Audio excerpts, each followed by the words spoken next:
ശബരിമല പടിപൂജ ബുക്കിംഗുകൾ പരിശോധിക്കാൻ ഹൈക്കോടതി 2045 വരെ പടിപൂജ ബുക്ക് ചെയ്തവരുടെ വിവരങ്ങളാണ് കോടതി തേടിയിരിക്കുന്നത്. പടിപൂജ ബുക്കിംഗുമായി ബന്ധപ്പെട്ട രജിസ്റ്റർ കസ്റ്റഡിയിലെടുത്ത് ഹാജരാക്കാൻ ദേവസ്വം വിജിലൻസിന് കോടതി നിർദ്ദേശം നൽകുകയും ചെയ്തു. ബിനിൽ വിവരങ്ങളുമായി കൊച്ചിയിൽ നിന്ന്. Binil, good morning.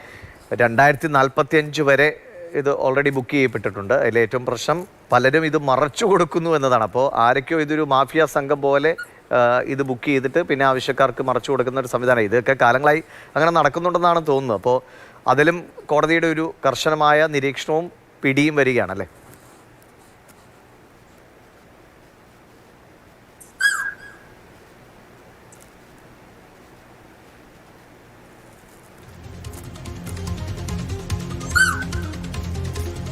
ബിനിൽ, കേൾക്കാമോ?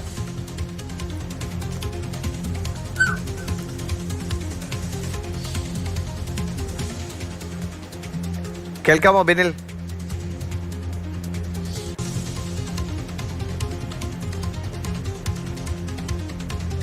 പടിപൂജയുമായി ബന്ധപ്പെട്ട പല വിവാദങ്ങൾ നേരത്തെ തന്നെ ഉണ്ടായിരുന്നു. കാരണം ശബരിമലയിലെ ഏറ്റവും പ്രധാനപ്പെട്ട വഴിപാടുകളിലൊന്നാണ് പടിപൂജ. പടിപൂജയുടെ ഒരു പ്രത്യേകത എന്ന് പറയുന്നത് 1 മാസം 5 പൂജകളിൽ കൂടുതൽ നടത്താൻ കഴിയില്ല.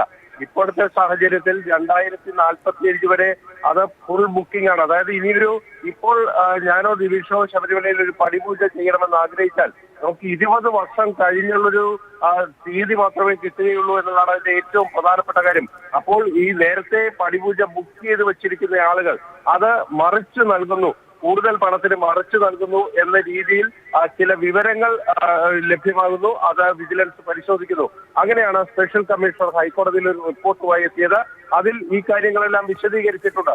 അപ്പോഴാണ് ഹൈക്കോടതി ഇപ്പോൾ ചില നിലപാടിലേക്ക് എത്തിയിരിക്കുന്നത്, ഇതിലൊരു അന്വേഷണത്തിലേക്ക് എത്തിയിരിക്കുന്നതെന്ന് വേണമെങ്കിൽ നമുക്ക് പറയേണ്ടി വരും. കാരണം ഇപ്പോൾ ഹൈക്കോടതി തീരുമാനിച്ചിരിക്കുന്നത് 2045 വരെ ശബരിമലയിൽ പടിപൂജ ബുക്ക് ചെയ്തിരിക്കുന്നവരുടെ വിവരങ്ങൾ മുഴുവൻ മുദ്രവെച്ച കവറിൽ ഹൈക്കോടതിയിൽ ഹാജരാക്കാൻ ആവശ്യപ്പെട്ടിരിക്കുകയാണ്. മാർച്ച് 3-ാം തീയതി എക്സിക്യൂട്ടീവ് ഓഫീസർ ഹൈക്കോടതിയിൽ ഹാജരാകുന്നുണ്ട്. ആ സമയത്ത് ഈ മുദ്രവെച്ച കവറിലുള്ള വിവരങ്ങൾ വിജിലൻസിന്റെ SP യോട്, അതായത് ദേവസ്വം വിജിലൻസ് SP യോട് ഹൈക്കോടതിയിൽ ഹാജരാക്കാനാണ് ആവശ്യപ്പെട്ടിരിക്കുന്നത്. ആ രജിസ്റ്റർ, അതായത് പടിപൂജയുടെ ബുക്കിംഗ് രജിസ്റ്ററും മറ്റ് രേഖകളും എല്ലാം തന്നെ കോടതിയുടെ മുന്നിലേക്ക് വിളിച്ചു വരുത്തുകയാണ്. അപ്പോൾ അതിൽ ആരൊക്കെയാണ് ബുക്ക് ചെയ്തിരിക്കുന്നതെന്ന് ആദ്യം മനസ്സിലാക്കുക എന്നതാണ് കോടതി ചെയ്യാൻ ഉദ്ദേശിക്കുന്നത്. ബൾക്ക് ബുക്കിംഗ് ആരെങ്കിലും ചെയ്തിട്ടുണ്ടോ? ചില പ്രത്യേക വ്യക്തികൾ ബൾക്ക് ബുക്കിങ്ങുകൾ നടത്തുന്നു. ദേവസ്വം ജീവനക്കാരുമായിട്ടുള്ള ബന്ധത്തിന്റെ അടിസ്ഥാനത്തിൽ സ്ഥിരം മുഖങ്ങൾ സന്നിധാനത്ത് കഴിഞ്ഞിടയിൽ ഉണ്ടായിരുന്നു. അവരെ കോടതി പോലും അക്കാര്യത്തിൽ ഇടപെട്ടിരുന്നു. അത്തരത്തിൽ ചില ആളുകൾ പടിപൂജ ബൾക്കായി ബുക്ക് ചെയ്ത് അവരുടെ പേരിലാക്കിയിരിക്കുന്നു, അവർ മറ്റു പലർക്കും മറിച്ചു കൊടുക്കുന്നു. ഇങ്ങനെയൊക്കെയാണ് ആക്ഷേപങ്ങൾ ഉള്ളത്. അപ്പോൾ അതിന്റെ വസ്തുതകൾ പരിശോധിക്കുന്നതിന് വേണ്ടിയാണ് ഹൈക്കോടതി ആ രേഖകൾ മുഴുവൻ വിളിച്ചു വരുത്തിയിരിക്കുന്നത്. ഇനി പടിപൂജയുടെ ബുക്കിങ്ങിലേക്ക് അന്വേഷണം പോകുമ്പോൾ അതിൽ ഇനി എന്തൊക്കെ തട്ടിപ്പുകൾ പുറത്തേക്ക് വരാനുണ്ട് എന്നത് ഏറ്റവും പ്രസക്തമായിട്ടുള്ള കാര്യമാണ്.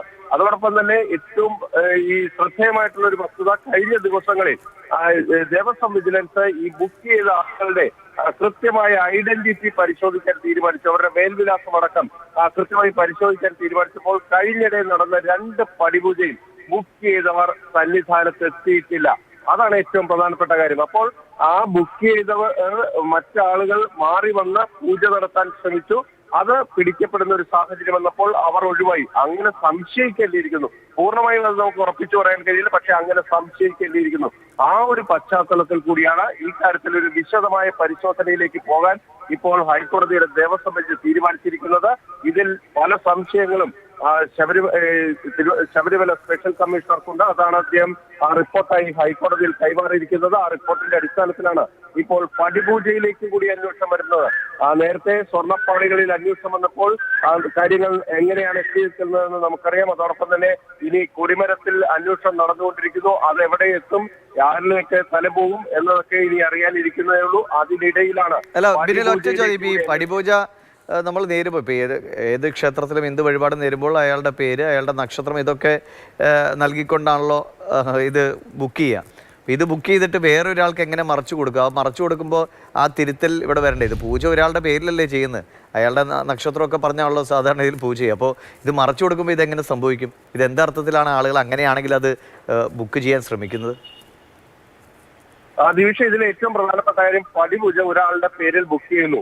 നേരത്തെ നമുക്കറിയാം ഈ സ്വർണ്ണക്കൊള്ള കേസിലെ പ്രതിയായിട്ടുള്ള ഗോവർദ്ധൻ ആ പടിപൂജ ബുക്ക് ചെയ്യാനാണ് കൊച്ചിയുടെ സഹായം തേടിയത്. അന്ന് 30,000 രൂപയായിരുന്നു പടിപൂജയ്ക്കുള്ള ഒരു നിരക്കായിട്ടുണ്ടായിരുന്നു. അദ്ദേഹം പടിപൂജ ബുക്ക് ചെയ്ത് പോകുന്നു, പിന്നീട് പടിപൂജ ചെയ്യുന്നു.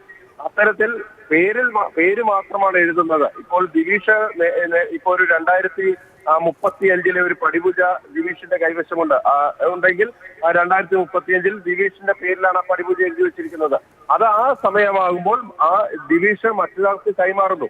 അങ്ങനെയാണ് സംശയമുള്ളത്. ഇവിടെ നക്ഷത്രം എഴുതുന്നില്ല. അതുകൊണ്ട് തന്നെ മറ്റൊരാൾക്ക് ആ തീയതിയിൽ വന്നത് നടത്താൻ കഴിയും. അതായത് ദിവിഷിന്റെ ബന്ധു അല്ലെങ്കിൽ മറ്റൊരാൾ എന്ന രീതിയിൽ വന്നത് നടത്താൻ കഴിയുന്നു.